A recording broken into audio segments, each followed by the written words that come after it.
NA1SS, NA1SS. This is K5COW. Over. K5COW, this is NA1SS. I read you. Very good. NA1SS, you're loud and clear. We're at the Daggett Montessori School. Are you ready for their questions? Let me just say that I'm very excited to be talking with the Daggett Montessori School students today. Thank you for your time. I'm ready for the first question. Over. Hi, this is Avon. How did you feel when you first looked back at Earth? Over. Hey, Avon, that's a great question. That's a very special experience, the first time that I get to look back at the Earth from space, something that I've dreamed about for a long time. And so that was a pretty amazing thing, just to see the bright, vibrant blue and white colors of the Earth. And it's something that I still like doing, looking out at the Earth out the window and just appreciating the beauty of the Earth below. Over. Hi, this is Ava. What is your favorite experiment so far in the mission, and what did you learn from it? Over. Ava, a lot of our experiments are ongoing, so it's not something that we really get the results back right away. I'll tell you that my favorite experiment to work on was on that veggie experiment where we grew lettuce, and that was a lot of fun, just getting to see this green living thing in the space station to grow it up to the point where we were able to harvest it and eat it. That was awesome. Over. Hi, this is George. I saw on Twitter that you grew lettuce in space.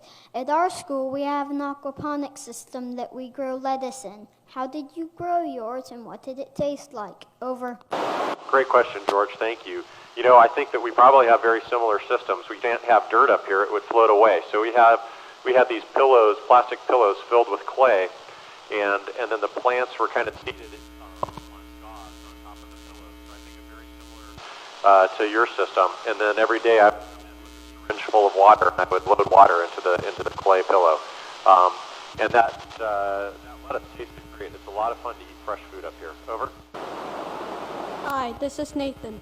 How does the lack of gravity affect your blood flow? Over. Great question, Nathan. On Earth, gravity pulls blood down into your legs. When you get up into space, blood, all the systems that keep the blood moving into your chest and head to keep your brain continue to work. But in the absence of gravity, all of that blood flows up into your chest and head. It's as if you were laying on your bed with your feet up a little bit. Your head gets very congested, your nose gets congested, and it's uncomfortable for a while. But your blood continues to flow normally aside from that.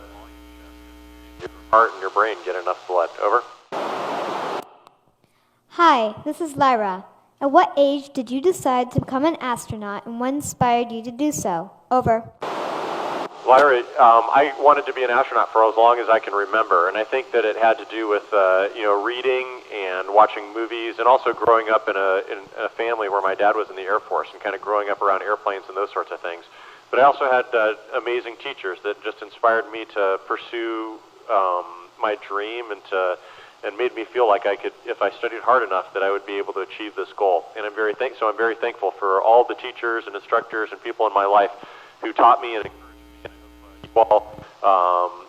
Just to pursue your goals as well. Over. Hi, this is Mattine. On Earth, we see one sunrise and one sunset a day. How does it change your sleep-wake cycle when you see a sunrise, or a sunset every 45 minutes? Over. Mattine, it's a good question. The reason that we don't get affected by the rapid sunrises and sunsets, is that you'd have to look out the window really to appreciate that. So when it's time to go to bed, we just turn the lights out. We close the windows and turn the lights out. And so it's dark in the space station. And when it's time for us to be up and awake, we'll open the windows so we can see the Earth below. But we have it light during the day, so that stimulates our bodies to be awake during the day. Over. Hi, this is Riker. Are there any mechanical or electrical changes in your equipment from Earth's gravity to microgravity? For example, results from the Sword. Over. Great question, Riker. When we're on the Earth, we definitely make use of gravity to help with mechanical advantage and also to move fluids around. And so certainly anything that requires gravity is not going to work up here. We haven't noticed any electrical changes other than the fact that our computers are very susceptible to radiation damage. And so we have to change our hard drives out probably more frequently than you need to do on the ground. One of the neat things about being in space is that you can use other forces to move fluids around. For example, we have an experiment called capillary beverage, where they just use the surface area and the geometry of a cup to move fluids around rather than having to use a pump. And so that has some great applications for future fuel tank design and other things. Over. Hi, this is Tori. When you miss your family, what do you do to feel comforted? Over. Hi, Tori. So being away from my family, my wife and children is probably one of the harder things probably the hardest thing in this mission for me. But NASA has done a great job with technology. We have an internet phone that I can call down to the ground every day and talk with them. We get a video teleconference once a week. And so technology has really helped us to close that gap. Thank you. Over.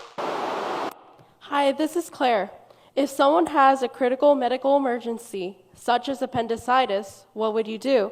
Over. Claire, we have a limited medical supplies and equipment up here, and I'm actually an emergency medicine doctor, so I would do as much as I can. But if somebody was really in critical condition, we would return them to the Earth so that they could get treatment on the Earth. Over.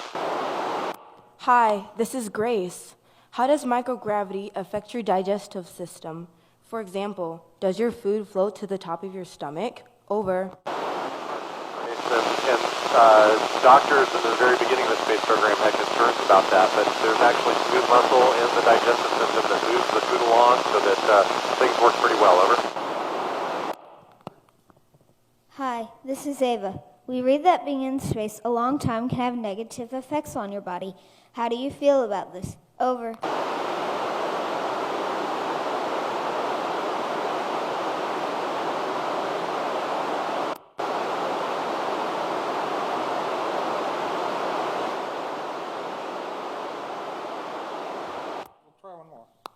Hi, this is Avon. How does the ISS protect itself from radiation or debris in your orbital path? Over.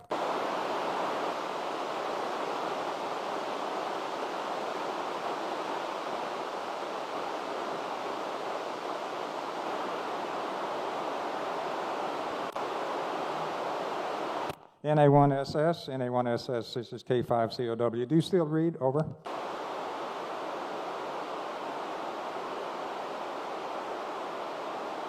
NA1SS, this is K5COW. Do you copy? Over.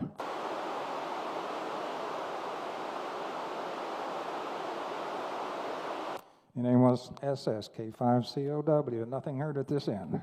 Thank you, sir.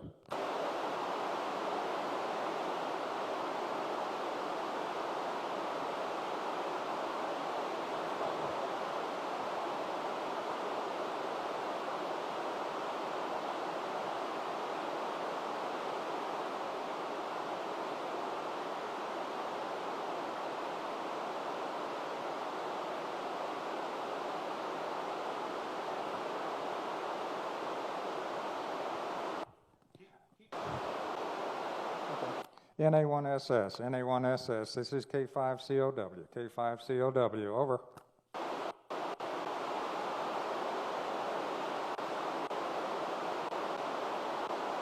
NA1SS, K5COW, over.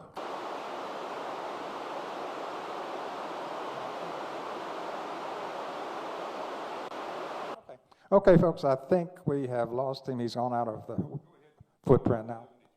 Yeah. This is NA1SS, this is K5COW. 73, thank you very much. If you're still copying, K5COW, clear.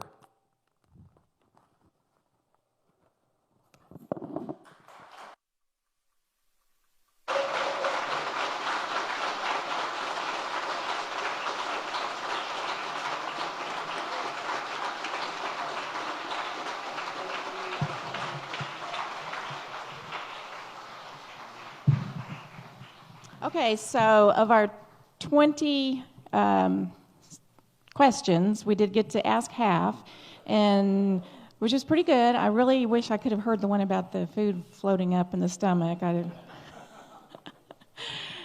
Okay, so I would like all of our questioners to come out onto the stage so we can show our appreciation. And we also had 2 alternates, or 4 alternates actually, 2 for each, 2 for middle school and 2 for elementary. So come on out.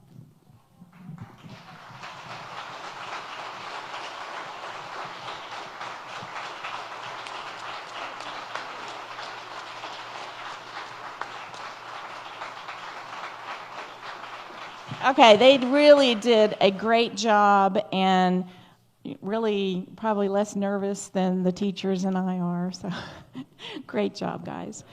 Okay, yeah, we're very proud of you, and you look good in your t-shirts.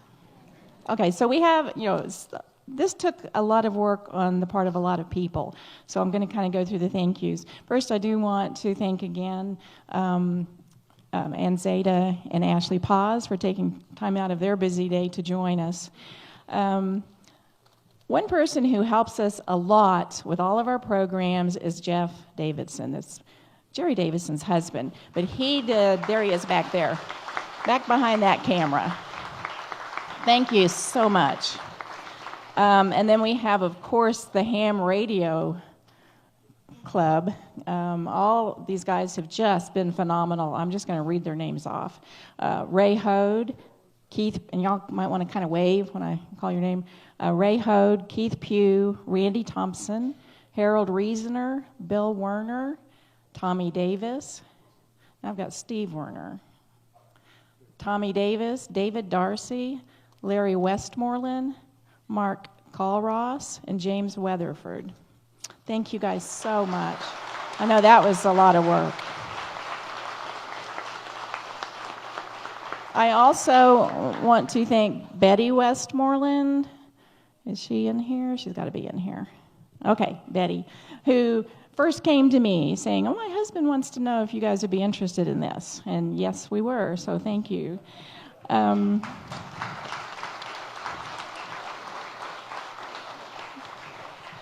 A lot of staff members worked on this. We had a committee that met weekly, and then it almost seemed daily, and all the rehearsing and helping the kids to kind of refine their questions.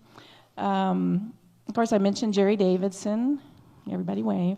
Sandy Yandell, Ravi Teague, Natalie Williams, Janelle Flushy, Christy Urbaniak, Rachel Matheson, Paulette White.